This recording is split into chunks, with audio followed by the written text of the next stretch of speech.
ॐ भूर्भुवः स्वः तत्सवितुर्वरेण्यं भर्गो देवस्य धीमहि धियो यो नः प्रचोदयात्। ॐ शान्ति शान्ति शान्ति शान्तिः. Namaskar my dear friends. In the last video of Swami Vivekananda's inspired talks, the last paragraph was self by the self, therefore love is the law of life. To rise to this is to be perfect, but the more perfect we are, the less work so called can we do. The Sattvikas see and know that all is mere child's play and do not trouble themselves about anything. And now starts the video number 5.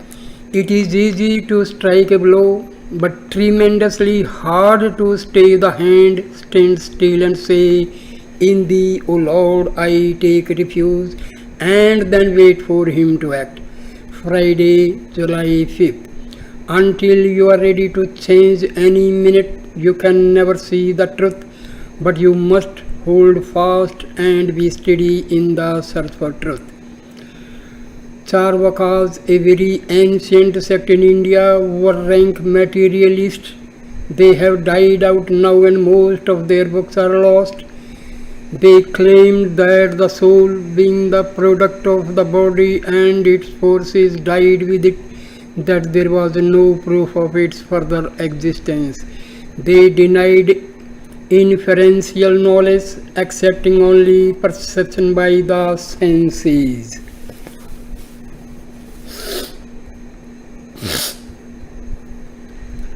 Samadhi is when the divine and human are in one, or it is bringing sameness. Materialism says the voice of freedom is a delusion. Idealism says the voice that tells of bondage is delusion. Vedanta says you are free and not free at the same time. Never free on the earthly plane, but ever free on the spiritual. Be beyond both freedom and bondage. We are Shiva, we are immortal knowledge beyond the senses. Infinite power is back of everyone. Pray to Mother and it will come to you. O Mother, give of walk, eloquence, thou self-existent, come as the walk upon my lips. Hindu invocation. Walk means speech. That Mother whose voice is in the thunder, come thou in me, Kali, thou time eternally, thou force irresistible, Shakti power. Saturday, July 6th. Today we had Shankaracharya's commentary on Vyasa's Vedanta Sutras. Om Tat Sat. According to Shankara, there are two phases of the universe. One is I and the other thou, and they are as contrary as light and darkness.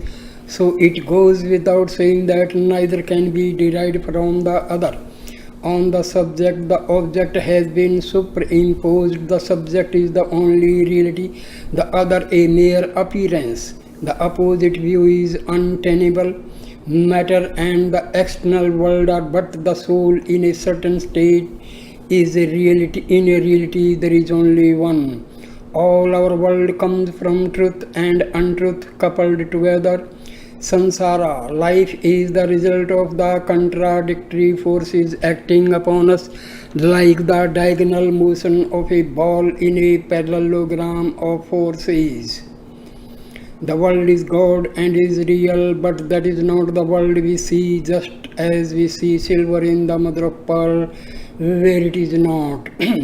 This is what is known as Adhyasa or superimposition, that is, a relative existence dependent upon a real one, as when we recall a scene we have seen. For the time it exists for us, but that existence is not real.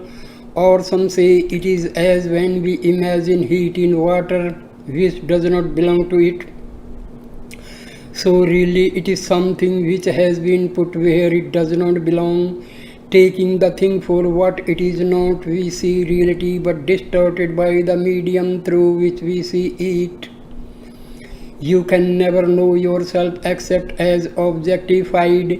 When we mistake one thing for another, we always take the thing before us as the real, never the unseen. Thus we mistake the object for the subject. The Atma never becomes the object. Mind is the internal sense, the outer senses are its instruments. In the subject is a trifle of the objectifying power that enables him to know I am, but the subject is the object of its own self, never of the mind or the senses. You can, however, superimpose one idea on another idea, as when we say the sky is blue, the sky itself being only an idea. Science and nescience are all there are, but the self is never affected by any nescience. Nescience means ignorance. Relative knowledge is good because it leads to absolute knowledge, but neither the knowledge of the senses nor of the mind nor even of the Vedas is true, since they are all within the realm of relative knowledge. First get rid of the delusion I am the body, then only can we want real knowledge. Man's knowledge is only a higher degree of brute knowledge.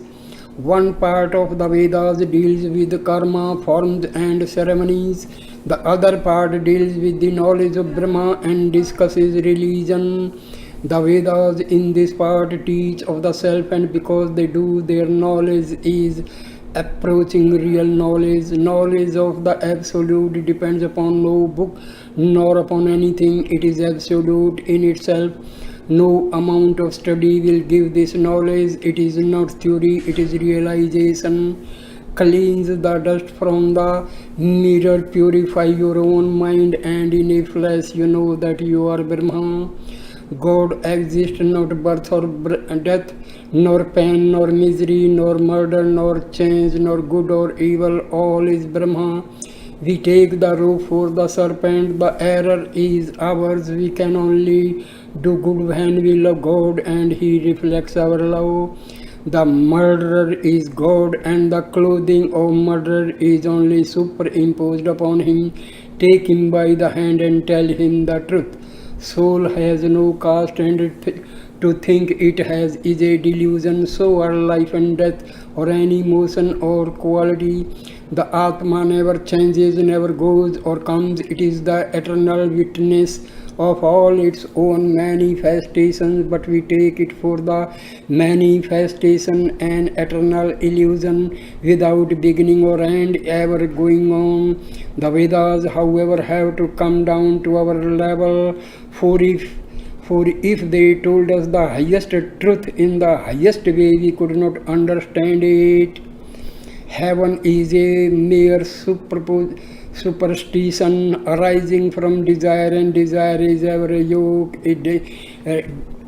degeneration. Never approach anything except as God, for if we do, we see evil, because we throw a veil of delusion over what we look at, and then we see evil. Get free from these illusions, be blessed. Freedom is to lose all illusions. In one sense, Brahma is known to every human being. He knows I am, but man does not know himself as he is. We all know we are, but not how we are.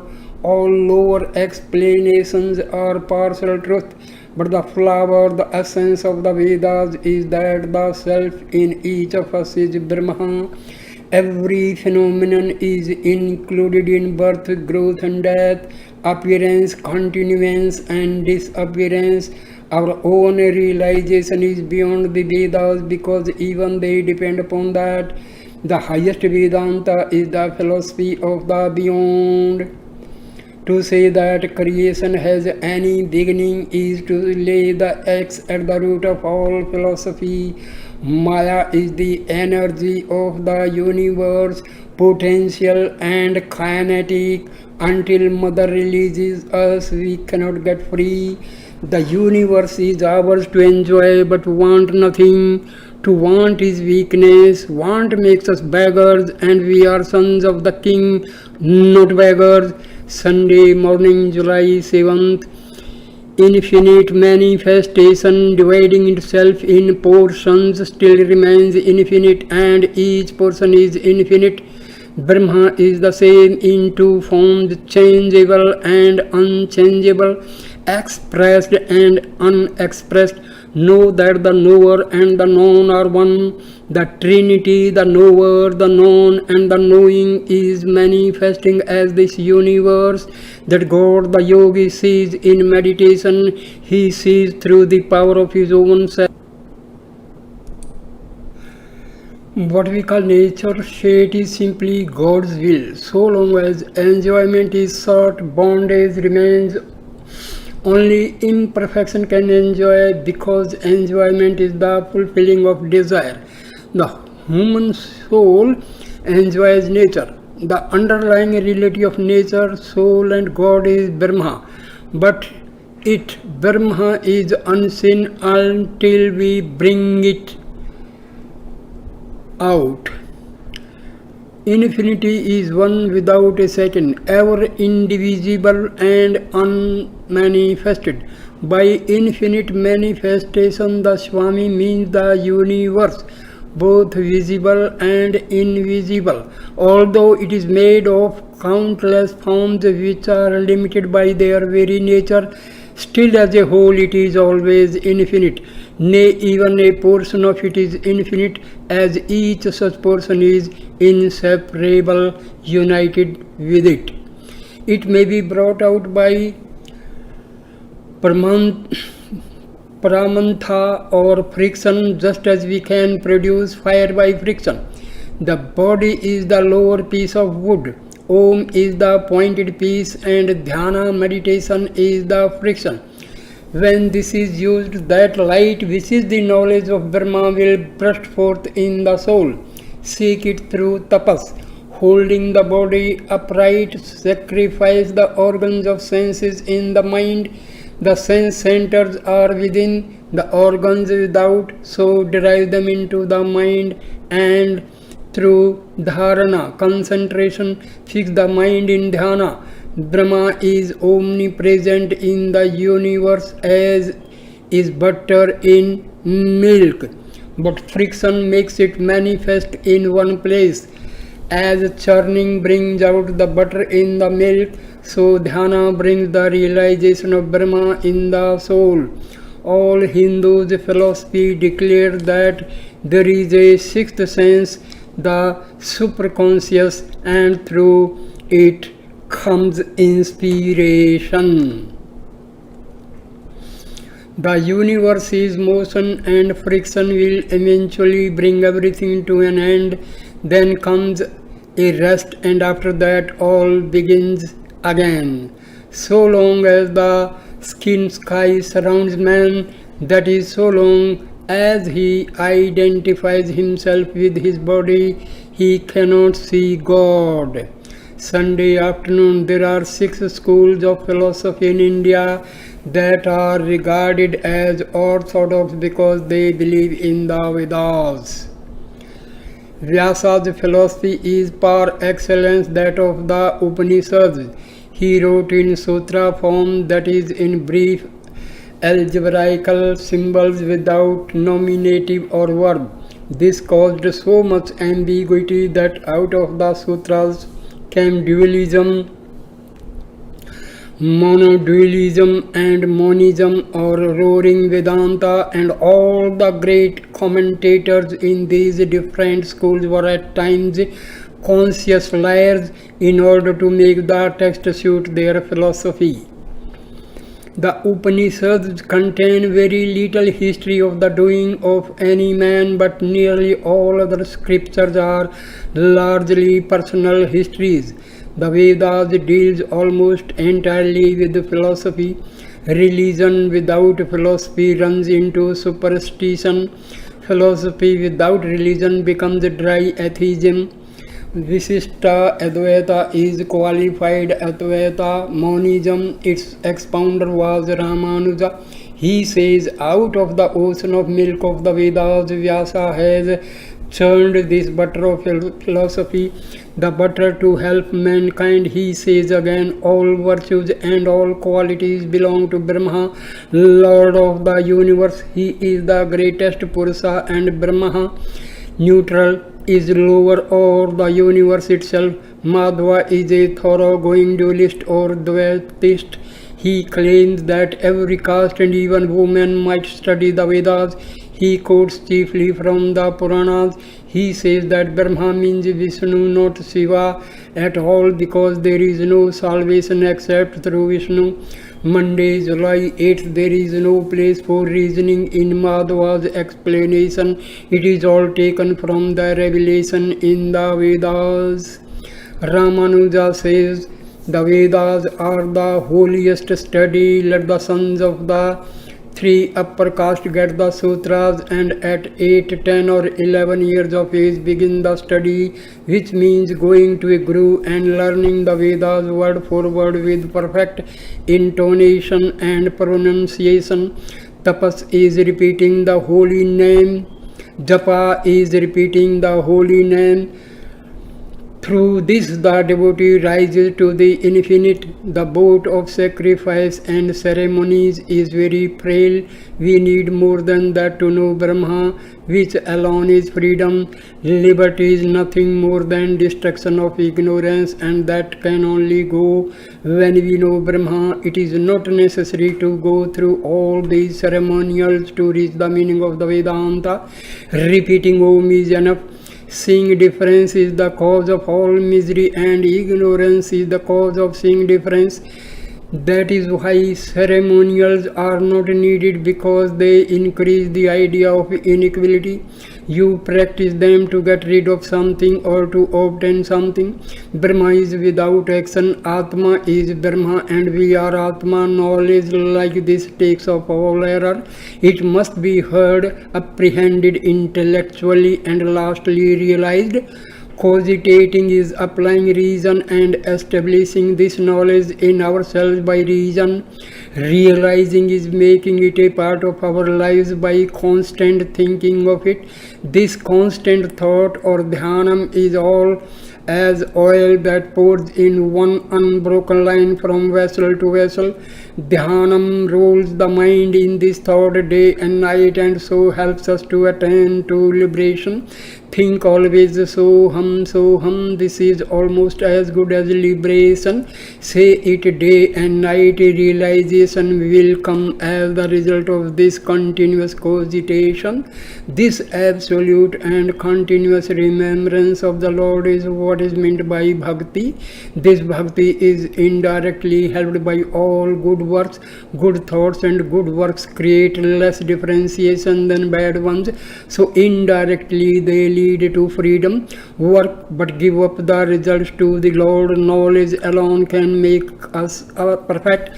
He who follows the God of truth with devotion to him, the God of truth reveals himself. We are lamps, and our burning is what we call life. When the supply of oxygen gives out, then the lamp must go out. All we can do is to keep the lamp clean. Life is a product, a compound, and as such must resolve itself into its elements. Tuesday, July 9th. Man as Atma is really free. As man he is bound, changed by every physical condition. As man he is a machine with an idea of freedom. But this human body is the best, and the human mind the highest mind there is. When a man attains to the Atma state, he can take a body, making it to suit himself. He is Abola. This is a statement and must be proved. Each one must prove it for himself. We may satisfy ourselves, but we cannot satisfy another. Raja Yoga is the only science of religion that can be demonstrated, and only what I myself have proved by experience do I teach. The full ripeness of reason is intuition, but intuition cannot antagonize reason.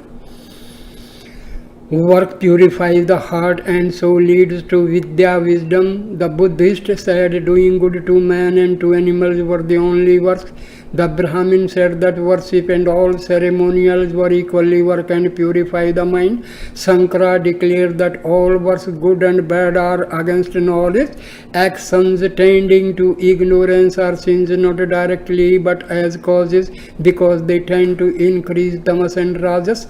With the sattva only comes wisdom. Virtuous deeds takes off the veil from knowledge, and knowledge alone can make us see God. Knowledge can never be created, it can only be discovered, and every man who makes a great discovery is inspired only when it is a spiritual truth he brings. We call him a prophet, and when it is on the physical plane, we call him a scientific man, and we attribute more importance to the former, although the source of all truth is one. Shankara says Brahma is the essence, the reality of all knowledge, and that all manifestation as knower, knowing, and known are mere imagining in Brahma. Ramanuja attributes consciousness to God. The real monist attribute nothing, not even existence, in any meaning that we can attach to it.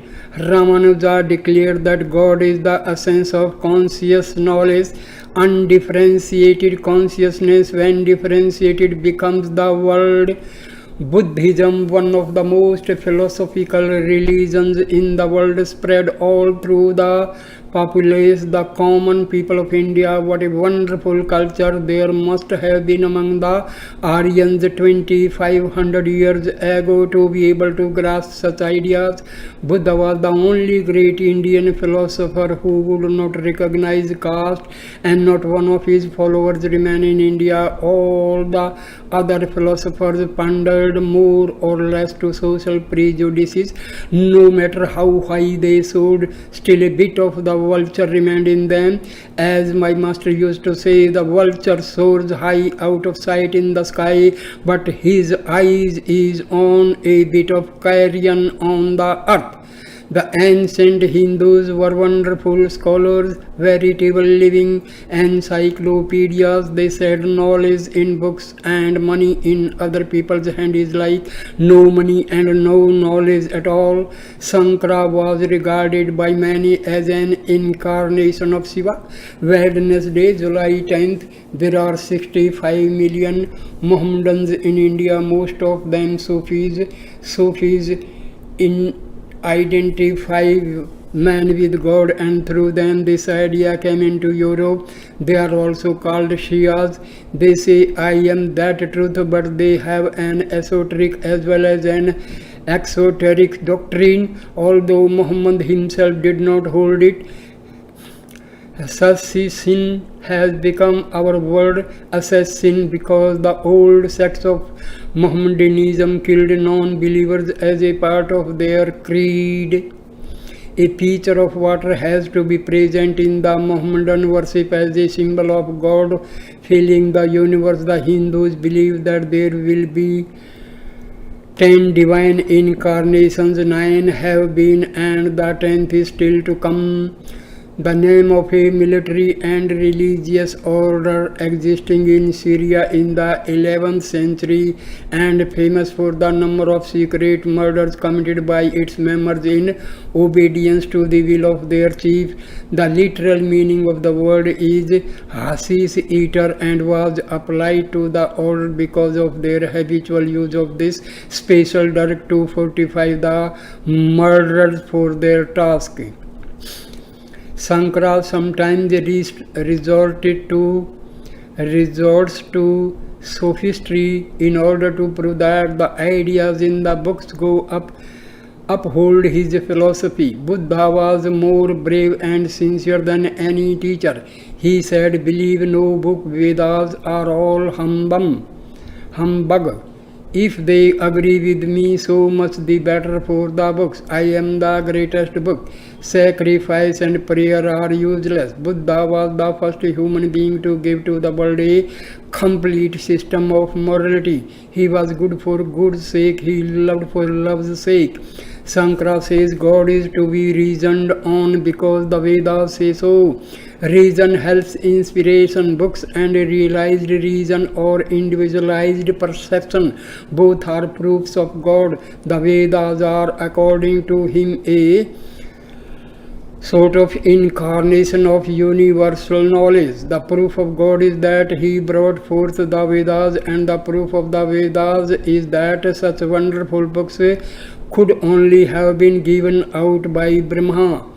They are the mine of all knowledge, and they have come out of him as a man breathes out air. Therefore, we know that he is infinite in power and knowledge. He may or may not have created the world, that is a trifle. To have produced the Vedas is more important. The world has come to know God through the Vedas, no other way there is. And so universal is this belief held by Shankara in the all-inclusiveness of the Vedas, that there is even a Hindu proverb that if a man loses his cow, he goes to look for her in the Vedas. Shankara further affirms that obedience to ceremonial is not knowledge. Knowledge of God is independent of moral duties or sacrifice or ceremonial or what we think or do not think, just as the stump is not affected when one man takes it for a ghost and another sees it as it is. Vedanta is necessary because neither reasoning nor books can show us God. He is only to be realized by superconscious perception, and Vedanta teaches how to attain that. You must get beyond personal God, Ishvara, and reach the absolute Brahma. God is the perception of every being. He is all there is to be perceived. That we say I is Brahma, but although we day and night perceive him, we do not know that we are perceiving him. As so on as we become aware of this truth, all misery goes. So we must get knowledge of the truth. Reach unity, no more duality will come. But knowledge does not come by sacrifice, but by seeking, worshipping, knowing the Atma. Brahma Vidya is the highest knowledge. Knowing the Brahma, lower knowledge is science. This is the teaching of the Mundaka or the Upanishad for Sannyasis. There are two sorts of knowledge, principal and secondary. The unessential is that part of the Vedas dealing with worship and ceremonial. Also all secular knowledge. The essential is that by which we reach the absolute. The absolute creates all from its own nature. There is nothing to cause, nothing outside. It is all energy, it is all there is. He who makes all sacrifices to himself, the Atma, he alone knows Brahma. Fools and think outside, worship the highest. Fools think works can give us God. Only those who go through the Susmana, the path of the yogis, reach the Atma. They must go to Guru to learn.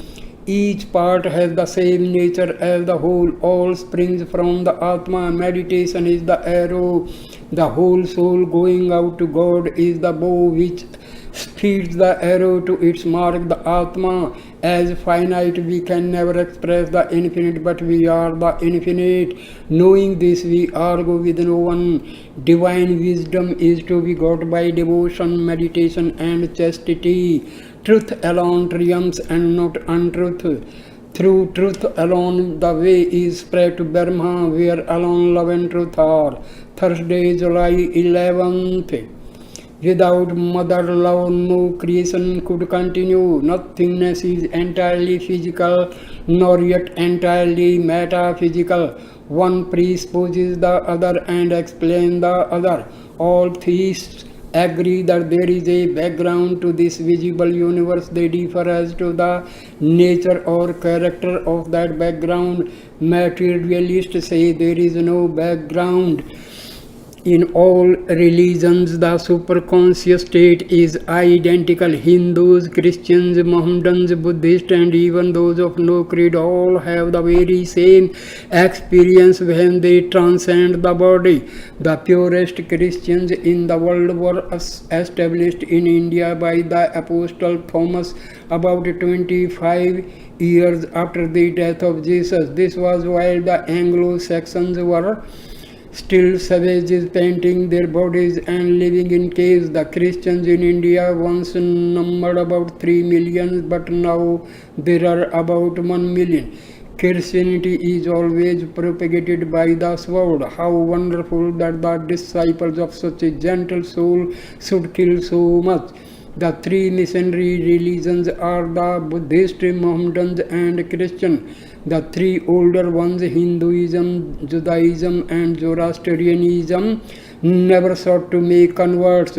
Buddhists never killed but converted 3/4 of the world at one time by pure gentleness. The Buddhists were the most logical agnostics. You can really stop nowhere between nihilism and absolutism.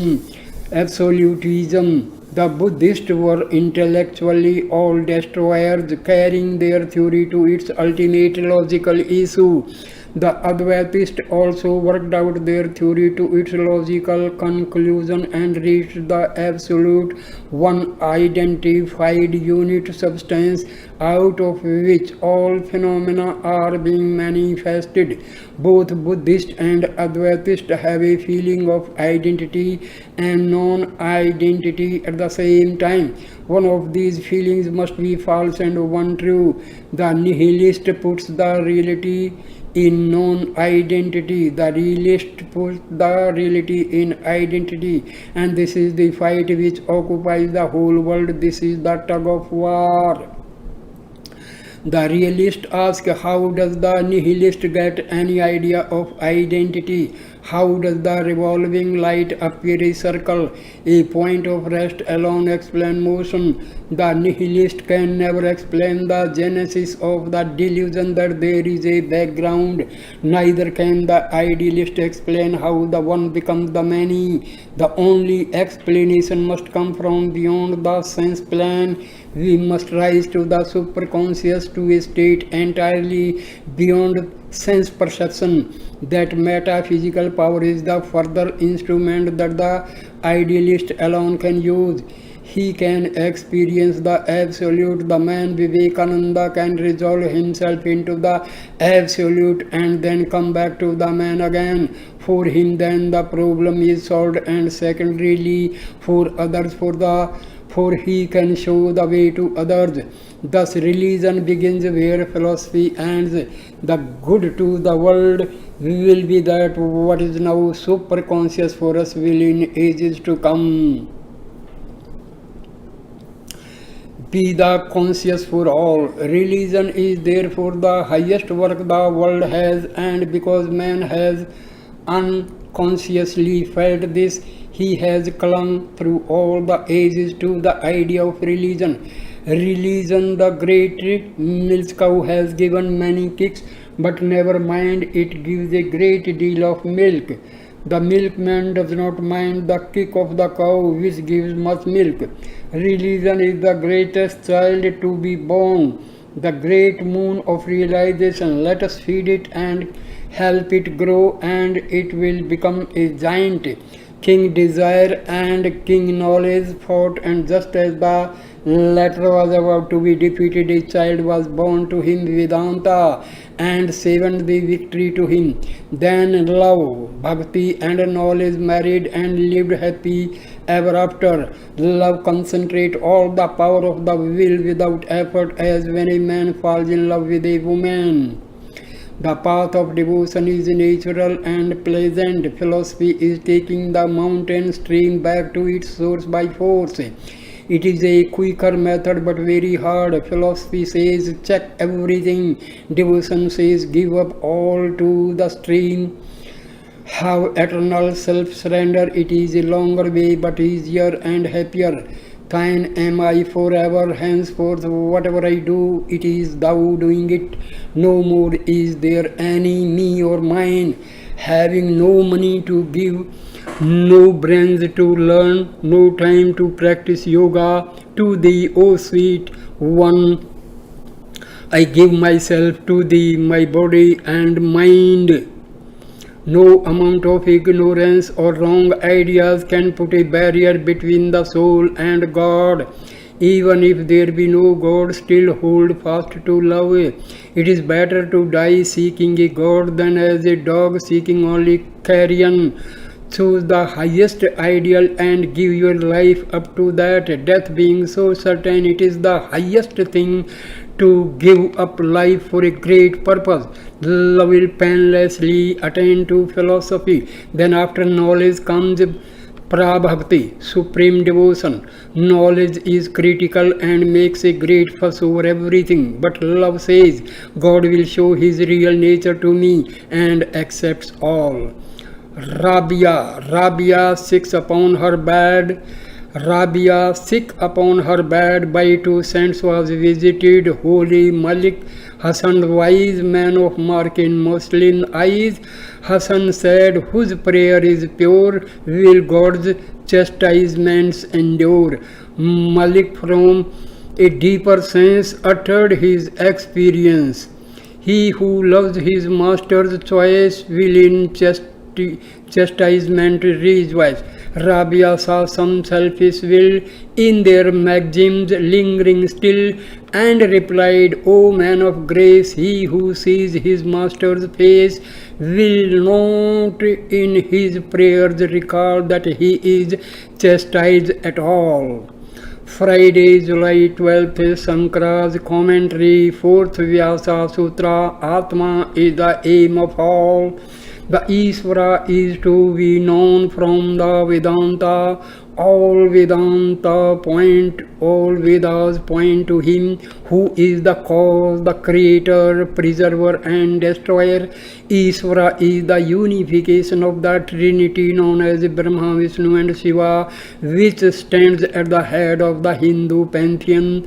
Thou art our Father who takes us to the other shore of the dark ocean. Invocation to Ishvara. The Vedas cannot show you Brahma. You are that already. They can only help to take away the veil that hides the truth from our eyes. The first veil to vanish is ignorance, and when that is gone, sin goes. Next, desire ceases, selfishness ends, and all misery disappears. This cessation of ignorance can only come when I know that God and I are one. In other words, identify yourself with Atma, not with human limitations. Disidentify yourself with the body and all pain will cease. This is the secret of healing. The universe is a case of hypnotization. Dehypnotize yourself and cease to suffer. In order to be free, we have to pass through vice to virtue and then get rid of both. Tamas is to be conquered by rajas, both are to be submerged in sattva. Then go beyond the three qualities, reach a state where your very breathing is a prayer. Reach a state where your very breathing is a prayer. Whenever you learn, gain anything from another man's words, know that you had the experience in a previous existence, because experience is the only teacher. With all powers comes further misery, so kill desire. Getting any desire is like putting a stick into a nest of hornets. Vairagyam is finding out that desires are but gilded balls of poison. Mind is not God. Sankara, Tat Tvam Asi, Aham Brahmasmi, that thou art, I am Brahma. When a man realizes this, all the knots of his heart are cut asunder, all his doubts vanish. Fearlessness is not possible. As long as we have even God over us, we must be God. What is disjoint will be forever disjoint. If you are separate from God, then you can never be one with Him, and vice versa. If by virtue you are joined to God, when that ceases, disjunction will come. The junction is eternal, and virtue only helps to remove the veil. We are dead free. We must realize it. Whom the self chooses means we are the self and choose ourselves. Whenever you know any person, place or thing, you know it because you can remember it. If you cannot, you say that you do not know it, and you can only remember that which you experienced before. So, experience is the only teacher.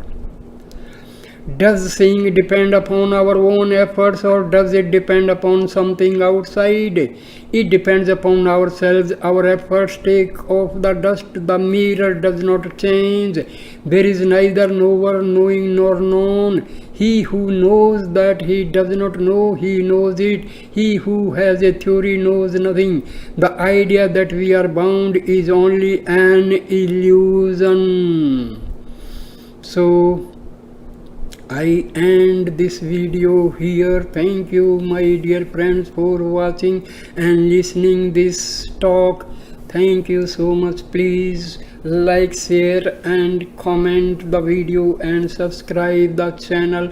Thank you, my dear friends. Namaste, namaste, namaste.